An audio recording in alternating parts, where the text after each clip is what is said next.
नाच करण्याशिवाय काय काम नाही.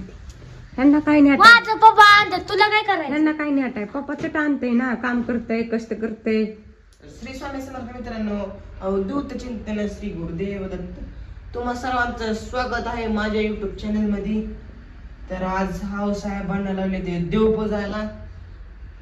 इकडे का देव ठेवल्यात सगळं मस्त पैकी. तर गंध वगैरे लावून छान मस्त पैकी पूजायचं देव. तर आज लावले त्याला काम. म्हणलं कर काम, आज मला बाकीचं काम आहे. तर गणेश लागला आपला देवपूजा करायला. लय छान आहे, देवाला खोटं बोलतो काय. आज सांगितलं तेवढं.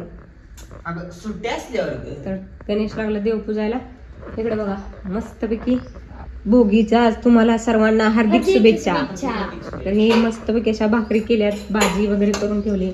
तर कमेंट करून सांगा, आमच्यात अशी असते भाजी, कोणाच्यात हे टाकून असते काय तेच ना. आणि अशी कडक कडक भाकरी आपण शिगडीवर केली. तर अशी कडक भाकरी भाजी या खायला काय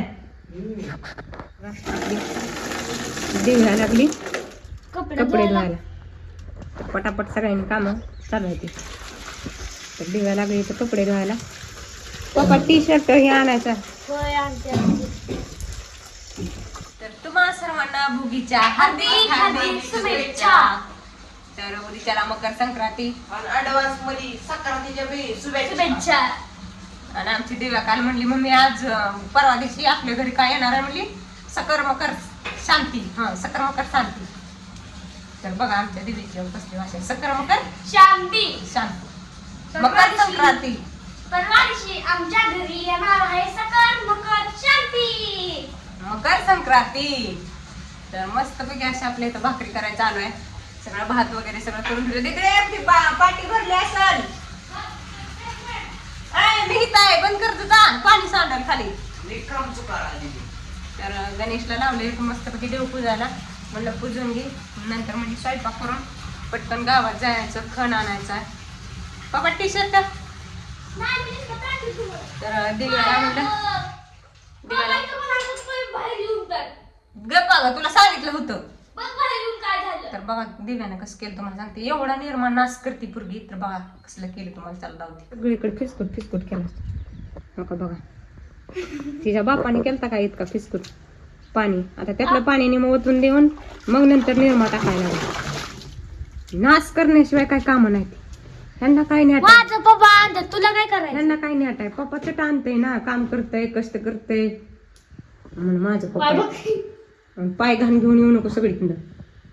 तर चला करूया मस्तपैकी. गणेशने आमच्या घर सुद्धा पुसून घेतलंय आज. आणि ही कशी घाण पाय घेऊन चालली या. तर चला करू द्या भाकरी. अजून माझ्या 2 भाकरी राहिल्या त्या. आमचा मोत्याला एक, दाद्याला एक, दीदीला एक, मला एक आणि पप्पाला एक. मोत्याच्या बित्याच्या भाकरी खाऊ घालू आम्हाला मग झालं. अरे मोत्या म्हणजे आपल्या घरचा सदस्य आहे ती, म्हणून आम्ही त्याला कधीच माणसासारखं समजतोय. त्याला काय आपण काय कुत्रा समजलं का अरे पाड्या. रोज ताजं असतंय त्याला, कारण की घरात रक्षणच करते. आम्ही मध्ये 4-5 दिवस फिरायला गेलतो तर घरी कुणाला सुद्धा येऊन दिलं नव्हतं मोत्याने. असला आमचा मोत्या आहे. तर एवढा आमचा मोत्या छान आहे. आणि आम्ही रोज त्याला ताजी भाकर टाकतो. आणि आमचा मोत्या अजून सगळ्यात भारी तुम्हाला सांगते काय काय खातो. कांदा खातो, भाजी खातो, कशाची बी आमटी असू द्या. अहो ते चुक्क्याची भाजी, पालकाची भाजी सुद्धा खातो आमचा मोत्या. आमटी खातो, बटाट्याची, मास्टर. आणि ऊस सुद्धा खातो. ऊसाच्या चुट्ट्या बाहेर फेकून देतो, रस खातो. तर असला आमचा मोत्या आहे. त्या जर आपण म्हणलं ये ऊस खायला, शिफ्टी गोंडा हलवत येतो लगेच येतो. हा. फॅमिली नंबरच आहे. तरी एक आम्ही फॅमिली नंबर सोडून दिला. ए साधी सिंपल भाषा आमची गावठी असू दे बाबा, नंबर असू दे नाही तर नेंबर असू दे. अरे तुला सांगते की मग असू दे काहीतरी आमचं. तर चला बाय बाय करू द्या स्वयंपाक. आमची गाडी येईल आता माघारी. तर श्री स्वामी समर्थ मित्रांनो. अवधूत चिंतन श्री गुरुदेव दत्त. बाय.